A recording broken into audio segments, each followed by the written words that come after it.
Hi, Nancy Burt-Preece here. I'm going to share with you a fun fold today. It's called the Flying Finch card, and I cased it from the wonderful Susan Campfield. So if you haven't watched her, I highly recommend her. So let me show you this card.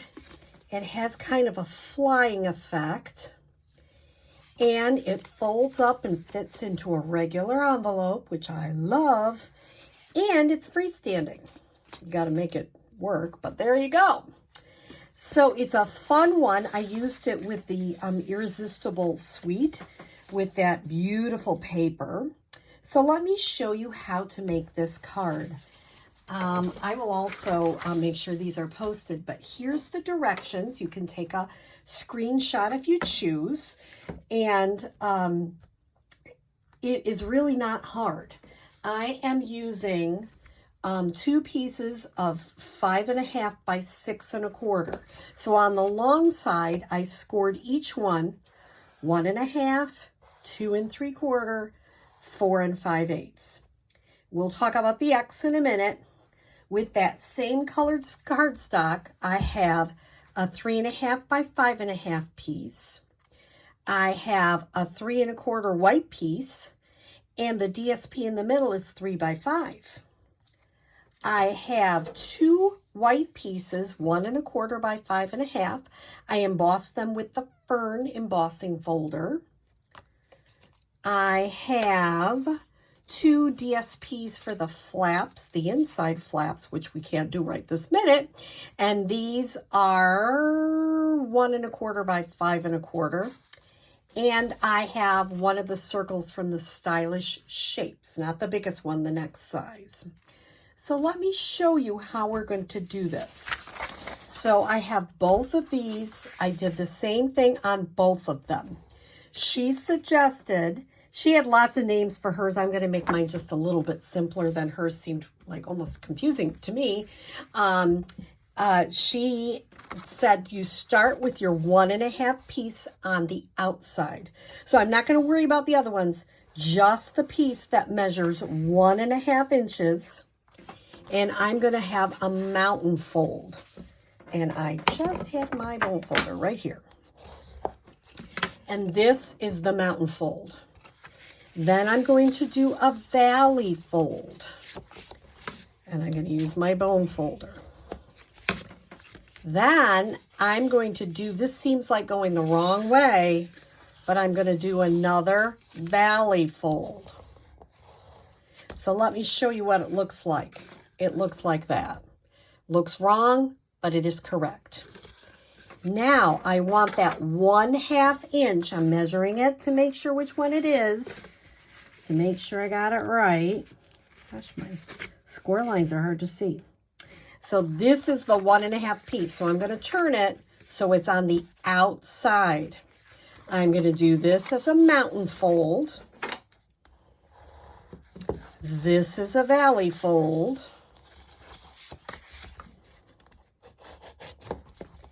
Then I'm going to come back, and this is going to be another valley fold.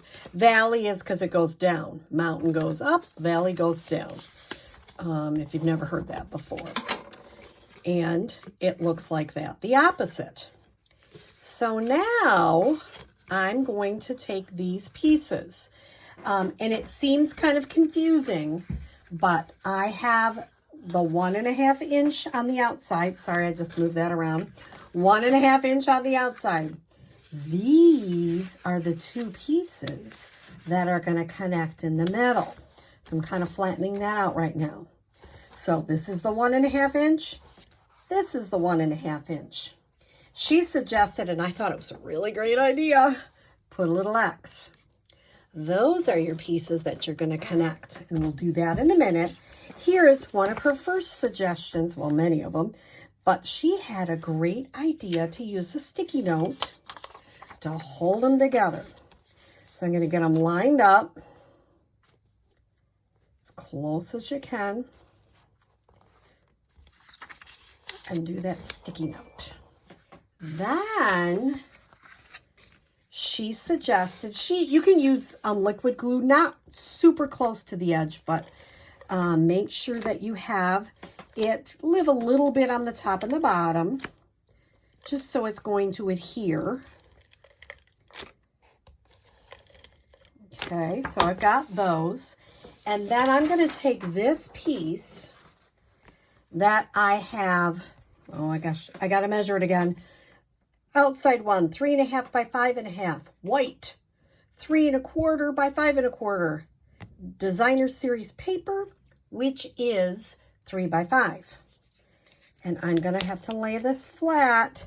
The beautiful thing that she did for us is she made this a little bit bigger than the bottom part, so that you have a little bit of wiggle room.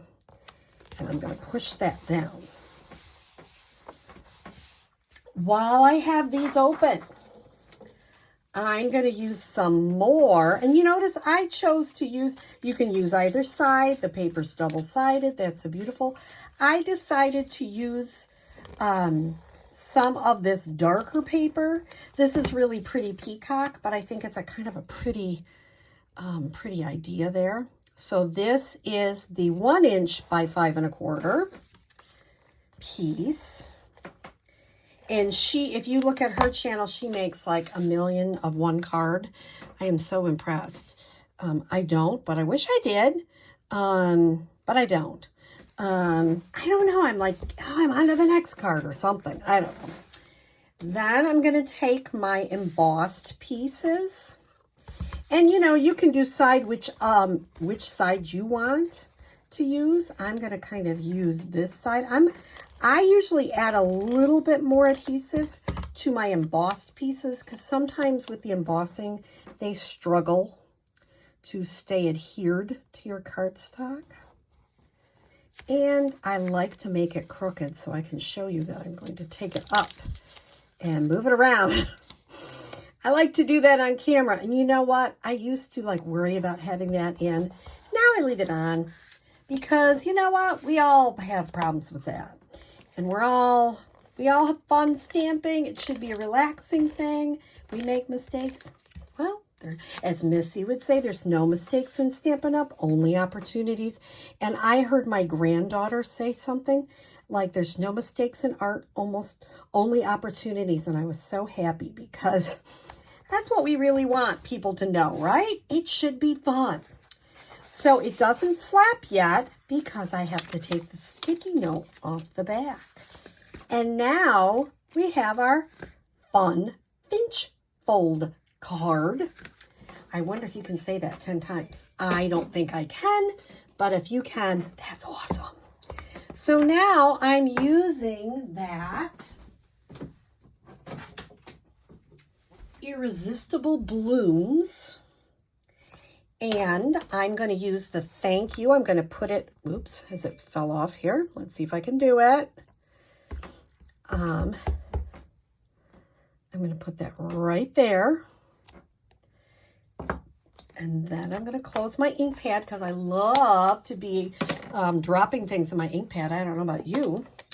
Then I'm going to take a little bit of the leaf image in my soft sea foam.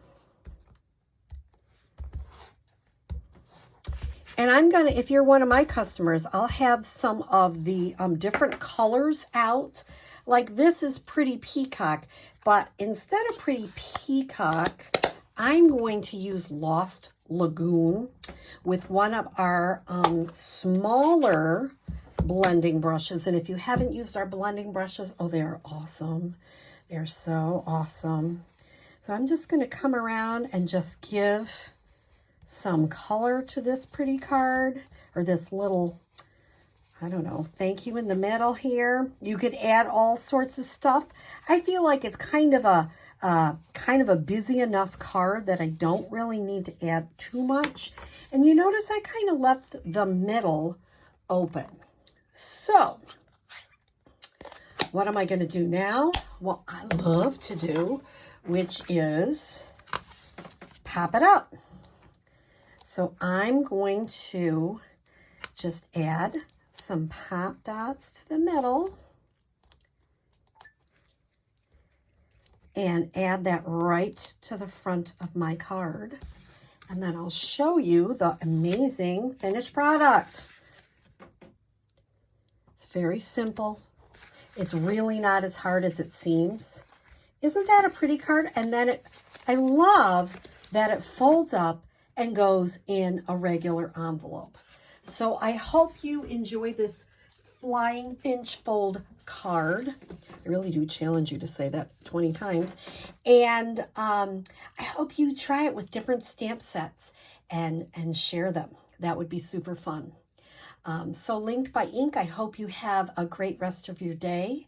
I hope you enjoyed, those of you that were able to attend, the Linked by Ink Let's Connect on Saturday. And I hope we have more events in the future. Have a great day.